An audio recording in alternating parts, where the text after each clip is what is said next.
అరుచుకొని గొంతు పోవాల్సిన నీలో మార్పు రాదు. అదే నువ్వు జ్ఞానం అనుకో, నీ కళ్ళును తలలో పెట్టుకుని నువ్వు ఆలోచించి ప్రతి దాంట్లో నువ్వు తప్పించుకుంటావు. ఒక చిన్న మాట చెప్పి నేను ముగిస్తాను చూడండి, సమయం ఎక్కువైపోతుంది. చివరి మాట సామెతల గ్రంథం 11వ అధ్యాయం 30 వాక్యం చదవండి. సామెతల గ్రంథం 11వ అధ్యాయం 30 వాక్యం చదవండి. మంచి మాట, చివరి మాట. అందరూ చూడండి, మంచి మాట అని చెప్పాను, గమనించండి. నీతిమంతులు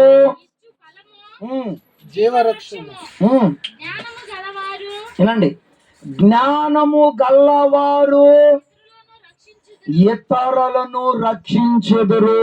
స్తోత్రం చెప్పండి గట్టిగా, చేతులు పైకెత్తండి, గట్టిగా చెప్పండి, ఉద్యోగంగా చెప్పండి, గట్టిగా చెప్పండి. హల్లెలూయా, హల్లెలూయా, హల్లెలూయా. చూడండి, చివరి మాట, లాస్ట్ మాట ఏంటంటే జ్ఞానము గల్లవాడు ఇతరులను రక్షించును. ఇప్పుడు మనం ఆలోచిద్దాం, ఇతరుల మీద మనం సాడీలు చెప్తున్నామా, రక్షిస్తున్నామా? ఇతరులను మనము తిడుతున్నావా, రక్షిస్తున్నావా? ఇతరుల మీద మనం కోపపడుతున్నావా, విన్నారా, రక్షిస్తున్నావా? వాక్యం అంటుంది 4వ మాట ఏంటంటే జ్ఞానము గల్ల వ్యక్తి అంట ఇతరులను రక్షిస్తారంట. ఒకసారి మనం ఆలోచిద్దాం. మనం యేసు ప్రభుని నమ్ముకొని ఎన్నో రోజులైంది, ఎన్నో రోజుల నుంచి గుడికి వస్తున్నాం, ఎన్నో రోజుల నుంచి ఆయన బిడ్డలుగా మనం బతుకుతున్నాం. ఇప్పుడు మనం యేసు ప్రభుని నమ్ముకున్న ఆ రోజు నుంచి ఈ రోజు వరకు మనం ఎంతమందిని రక్షించాము? చేతులు పైకెత్తండి. నేను రక్షించానయ్యా కొంతమందిని అన్న వాళ్ళు, నేను చేయి పైకెత్తాను, నేను ఎంతో మందిని రక్షించాను. ఎన్నో ఇడిపోయిన భార్యాభర్తల కాపురాలు కలిపాను నేను, ఎంతో తాగుబోతులను మార్చాను నేను, ఎందరికో నేను బాప్తీసాలు ఇచ్చి ఉన్నాను, నా ద్వారా ఎందరో రక్షించబడే వారు ఉన్నారు.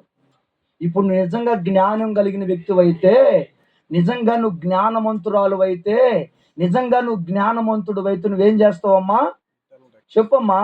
ఇప్పుడు నీ కళ్ళ ఎదుట ఏరే వాళ్ళు పాపలో పడిపోయారు, అది నీకు తెలుసు. ఇప్పుడు నువ్వేం చేయాలా? పలానమ్మి అంట, పలానోడంట, వాళ్ళని ఇంకా గాయపరచకూడదు. ఇప్పుడు పాపంలో పడిపోయిన వ్యక్తిని నువ్వేం చేయాలా? మాట్లాడమ్మా, ఏం చేయాలా? రక్షిస్తున్నావా, శిక్షిస్తున్నావా? తాగుల్లో పడిపోయాడు ఒక వ్యక్తి, లోకంలో పడిపోయాడు, అప్పుల్లో పడిపోయాడు, సమస్యలో పడిపోయాడు. ఇప్పుడు పడిపోయిన వ్యక్తిని రక్షిస్తున్నావా, శిక్షిస్తున్నావా? నువ్వు నిజంగా జ్ఞానం కలిగిన వ్యక్తివైతే, నిజంగా నువ్వు జ్ఞానంగా బతికే వ్యక్తివైతే ఇతరులను నువ్వేం చేస్తావో తెలుసా? శిక్షించు. ఇతరుల మీద సాడీలు చెప్పు, ఇతరుల మీద తిరగబాడు, ఇతరుల మీద వ్యవహారం చేయు. ఇతరులను నువ్వేం చేస్తావు చెప్పండి, ఏం చేస్తావు? అలా రక్షించే వ్యక్తి ఎవరంట? జ్ఞానం కలిగిన వాడంట. అందుకని బైబిల్లో రాయబడిన మంచి మాట, జ్ఞానం లేని వారులారా మీరు ఎంతకాలం జ్ఞానం లేకుండా బతుకుతారు? యేసయ్య చెబుతున్న మంచి మాట, జ్ఞానం లేని వారులారా మీరు ఎంతకాలం జ్ఞానం లేకుండా బతుకుతారు? మీరు జ్ఞానాన్ని సంపాదించుకోండి.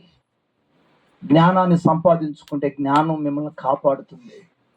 జ్ఞానం కలిగిన వాడు మరుగైపోతాడు. జ్ఞానం కలిగిన వ్యక్తి తలలో కళ్ళు పెట్టుకుని బతుకుతాడు. జ్ఞానం కలిగిన వాడు ఇతరులను చెప్పండి, ఇతరులను మాట్లాడమ్మా. కొంతమంది ఉంటారు జ్ఞానం లేని వాళ్ళు, ఊరికి వస్తే పెనాయిలు కూడా వదిలిపెట్టరు. ఏం చేయరమ్మా? ఊరికే కానీ వచ్చిందంటే పెనాయిలు కూడా వదిలిపెట్టరు. తాగటమే, తినటమే. ఈ మధ్య పాప నేను ఒక ఇంటికి వెళ్ళా,